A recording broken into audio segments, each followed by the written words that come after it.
abonné leen chaîne MEF7 TV bës leen cloche de notification bi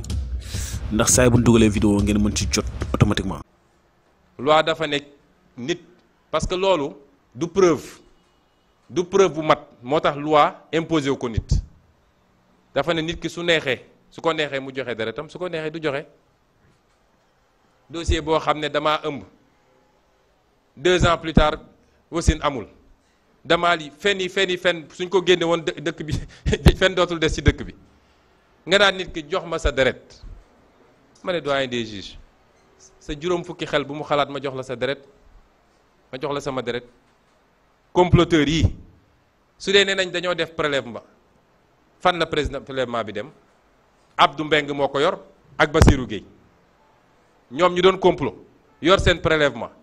mën ko substituer lu leen neex mun def lu leen neex ñu ne ma jox ma ba ñu defee dañu yóbbu benn clinique kooku ne leen mënuma def analyse yi parce que jamono ji amuñu produit yi loolu yëpp mi ngi ci dossier bi ñu wëlbatikuwaat dem wëri beneen docteur bu jigéen kooku ne leen dinaa ko mën a def de waaye il faut ma yónnee ko fu ñu koy defee te ensuite suñu amul luñ koy comparer mënuñu dem fenn. man ñàkk naa fulla ba jël sama deret naan maa ngi koy jox Serigne Bassirou Gueye ak Abdou Mbeng ak doyen des juges ak xawma kan may leen loolu du am dossier bi foofu la jeexee jox ma sa deret du ma la jox sa deret sama deret dossier ba jeex na kon ñaareelu laaj bi ma laaj mooy ndax séq nga ak ndaw si dara ma ne ko je ne te permets pas nga poser ma cette question. Que ce soit la dernière fois du ma ko nangu ndax sama dignité ak sama intimité ci dossier complot bu mel nii mayuma kenn mu ciy wax man dans 16 mois ñaan naa yàlla nekk président de la République du Sénégal boo amee sa preuve génneel boo amul toppal na le ñetteel bi mooy ndax reconnaître nga dem nga fa ak yan date nga fa dem ma ne ko sëñ bi man du ma toog ci mbedd mi fu ma dugg daal di bind date bi dugg naa fi daan naa fa dem moom wax naa ko ñëpp dégg ko waaye ban date la ak ban date ak ban heure jàpp ma ko ñetti questions yi de la ma doyen des juges posé amul beneen ñetti question la ma posé amul beneen la ca des yëpp mooy li ma wax man te mu feeñ te muy ay preuve yu leer yu mu paree ñetti questions yi la pare ci affaire bi moom. bi procureur jëlee kàddu ne day laaj may laaj sénégalais yi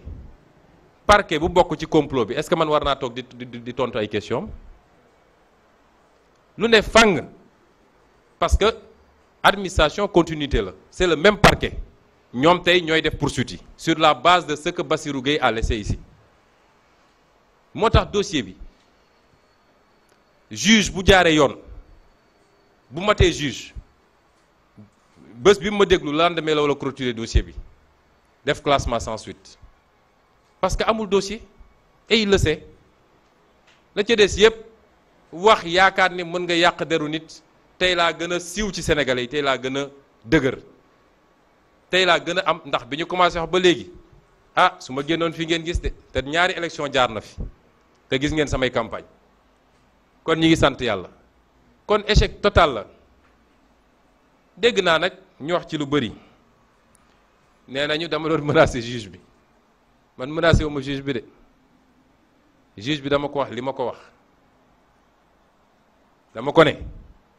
sénégalais dootuñu nangu réew mi di tàkk ci benn acte boo xam ne benn magistrat moo koy posé parce que nag moomu leen nit ñi de doxal leen yoon wax droit jàmm ne ñooy lu ko mooy nag su ngeen taalee réew mi du ngeen ci mucc loolu nag maa ko wax te am naa sañ-sañ bi parce que nag dafa doy ñaari bakkan yi fi mujj rot su juge cour suprême defoon liggéeyam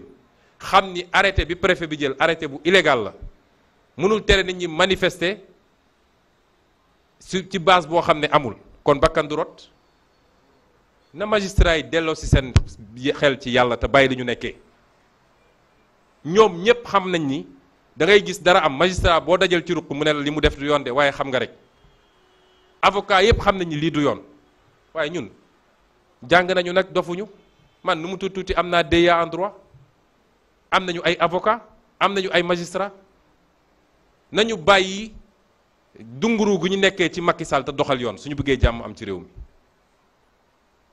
parce que ma waxaat ko moo tax ma yoon gars yi jotagul dem leen toog bu dee bëgg nañu taal réew mi rek nañu essayer def lu ñu warul def ci dossier bi dégg naa Macky Sall ku mu gis ne ko lu fi xewoon du fi xewaat lu ko raw moo fiy xew nañu delloo ci seen xel te respecter sénégalais yi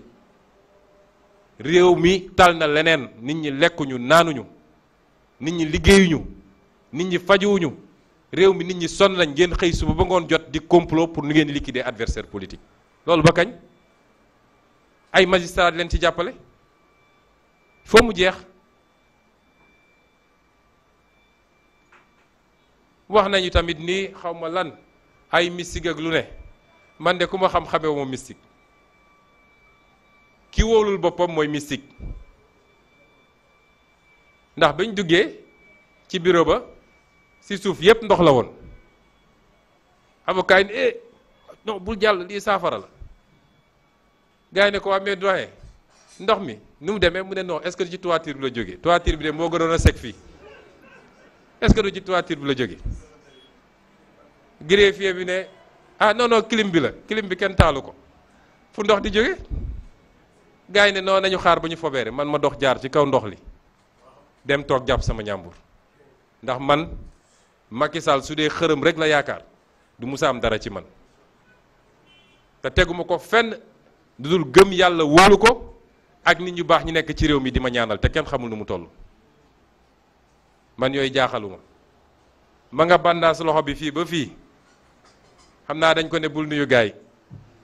loolu day wane manque de confiance te juge bu manqué confiance rek def pression ci kawam day yomb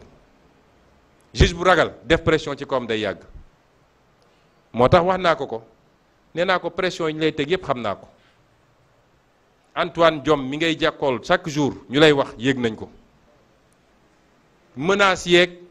proposition yi yéeg nañ ko parce que ku mun a am documents yi ñu am xam nga ni réew mi jaaxaluñu ma ne ko mais na nga jël sa responsabilité parce que réew mi du jeex de fii la nekk loolu moom maa ko wax te je l'assume kon lii moo xew démb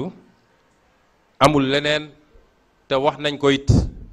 fàttali naa ko nag ne ko man j'ai rien contre lui te dafa di juge boo xam ne ñi ko xamoon démb